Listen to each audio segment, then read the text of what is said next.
ക്ഷേത്രവളപ്പിന് പുറത്തായി കിഴക്കുവശത്തായുള്ള കുളം കുട്ടൻകുളം എന്നറിയപ്പെടുന്നു. ഇത് കുട്ടൻ എന്ന ദ്രാവിഡ ദേവനുമായി ബന്ധപ്പെട്ട പേരാണ്. ക്ഷേത്രമാദിയിൽ ദ്രാവിഡ ക്ഷേത്രമായിരുന്നു എന്നതിനുള്ള തെളിവുകളിൽ ഒന്നാണ് ഇത്. ഇതുകൂടാതെ തെക്കുഭാഗത്തും പടിഞ്ഞാറ് ഭാഗത്തുമായി വേറെയും 2 കുളങ്ങളുണ്ട്.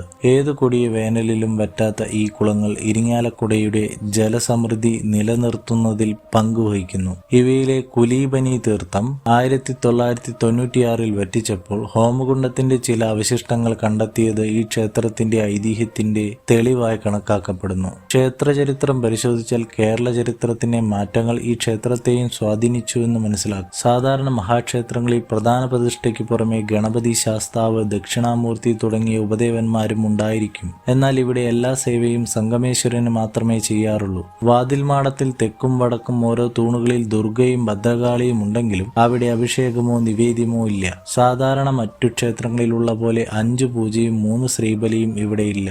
ഉഷപൂജ, ഉച്ചപൂജ, അത്താഴപൂജ എന്നീ പൂജകൾ നടത്തുന്നു. എതിരേറ്റു പൂജയും പന്തീരടിയും ഇല്ല.